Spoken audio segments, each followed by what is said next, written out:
Hey everyone, and welcome back. Happy afternoon to you. We're sitting here in the carpool.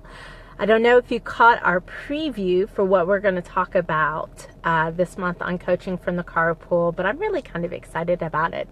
And I really am going to be able to talk about both sides of the journey with really whether or not you're in love with your business.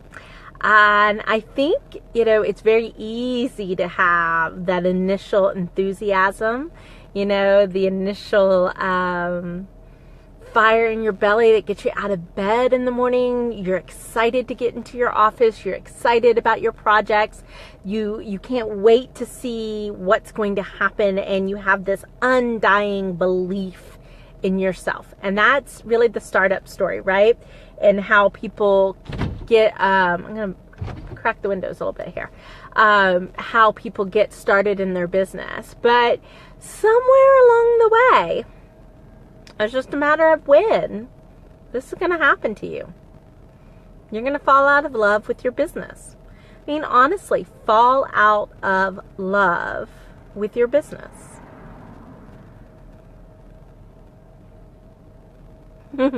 Somewhere along the way, it's going to become a job. It's not fun. So that's what we're talking about here today on Coaching from the Carpool. I'm Leslie Hassler. Howdy.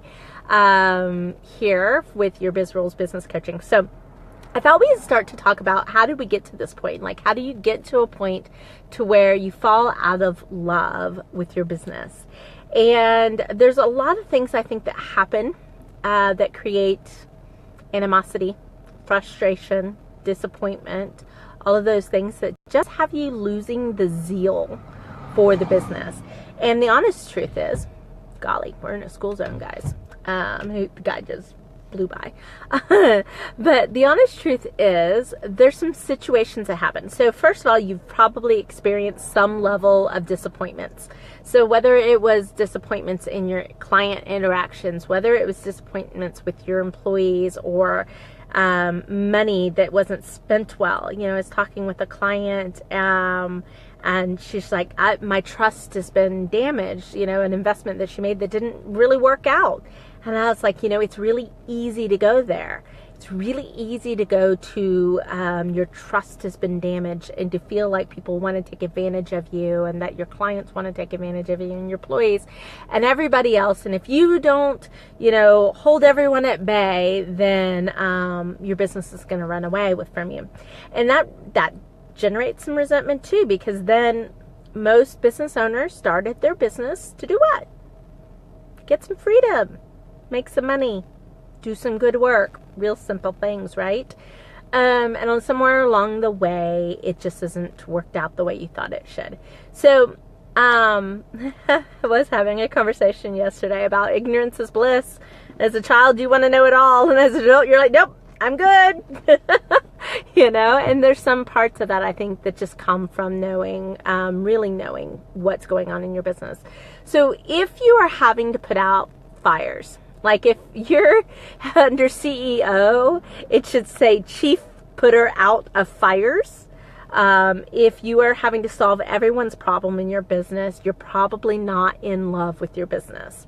If you are, disappointments can come in so many ways. If you haven't shifted, like if you've gone through the first stage of growth, and you're in that second stage of really leverage and being able to do more with less, but you're not doing good on bringing in team or systems or process or all those things that could really help your business get to the next level, then chances are you are at that point in time where you've got a lot of plates spinning. I don't know if you remember the little axe where the people put the plates on spinning rods, and they'd sit there and spin the plate and run to the next one and get it spinning, and run to the next one, get it spinning, and running back, and then they got to run back over here and get this one done, and then they go over here, and all of a sudden this one over here is wobbling, and you got to run back over here to get this one, and you feel that tension. Ugh. Yuck. I mean, it makes me feel icky, and it's not even my business that's like that. That has you falling out of love with your business. The thing is, it's because you're staying there. right? Because you're more comfortable with where you are today, that you're falling out of love with your business. Because honestly, if you felt successful, if you felt confident, if you felt like you could handle whatever got thrown your way in your business, and you actually got to be rewarded and enjoy your business, you probably would be in love with your business. It's really easy. Nothing's going to be perfect, right? I have a great marriage, not a perfect marriage, right? But I'm still happy in it. So I think you can do the same thing in your business. You can have a great business. Not going to be a perfect business. Perfect doesn't exist in business. I mean, a business is its own organic amoeba, if you will, that you have to manage and you have to pay attention to, or you have to pay people to pay attention to it and still be a part of the process, right? There's no abdication until you hire somebody to replace you. There just really isn't. And so I think you can fall back in love with your business. And that's really what we're going to be chatting about this month, is really just short little snippets about how to fall in love with your business, how to get out of being the chief fire putter outer, the chief plate spinner, and how to get back to something that's enjoyable to you, that you loved, how to work with people you love, how to get paid well for what you do, and love the clients that you're serving because of it. All these elements of a business is really, really possible. You just have to put forth the effort to create it. And honestly, at the end of the day, you've got to put forth the choice to create it. You have to believe in the potential of it. And you've got to believe you deserve it. That you are of value enough that you deserve it. Okay? Having those 4 beliefs in place means you can do anything in your business. You can shift anything. The biggest time, or the number 1 spot in my first business, and I always have to look away because I always remember, what it felt like, the heaviness of it, the weight, the not wanting to get up out of bed, not wanting to go to work, dreading talking to anyone because there was always some fire to put out. At that point in time, when I stopped and got help in the business, there was this really sobering moment of realizing that everything I hated about my business, I created it. I either created it because I chose not to make a choice. I created it because I made a choice and then didn't stick behind something. I created it by choosing other things of low value. So for instance, like if I chose money over a good client, that's all on me, right? It's not the poor fit client's fault that I chose to take them into the business and bring them into my sanctuary.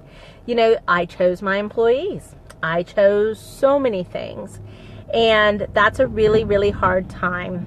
That's a really hard realization, to just look at everything and say, I chose this. Okay? But it's empowering. It's empowering too, because you can make a different choice. I know that sounds really silly, but it's so basic. It's so basic. And that's one of the reasons why I do think you should have some mastermind or coach or somebody in your back corner helping you see things that you're not seeing, right? And holding you accountable. Hi, Lynn. It's so good to have you. Because we all need that, somebody behind us to push us just a little bit and to have our backs when it comes to things. I mentioned in the preview for this that the mastermind is really working on falling back in love with their cash. That sounds like every entrepreneur would love cash. It's not so, right? When you dread what you got to pay for, and it always feels like there's something to pay for, you kind of start falling out of love with cash. Well, we're going to fall back in love with it. right? We're going to use it more. We're going to remove the emotion. Hey, Lynn, I'm glad to be in your corner. But we're going to remove some of the emotion around the money and just start to learn how to use it as a tool, right? How to use it as a tool to invest in ourselves, to fuel our business, to contribute to the greater society. So that's a lot. If you're not in love with your business today, you don't even have to comment, because I think this is personal. If you want to comment please. Definitely. If you think somebody else needs to hear, another business owner needs to hear this message, I'd appreciate the share, right? Let's get this message out.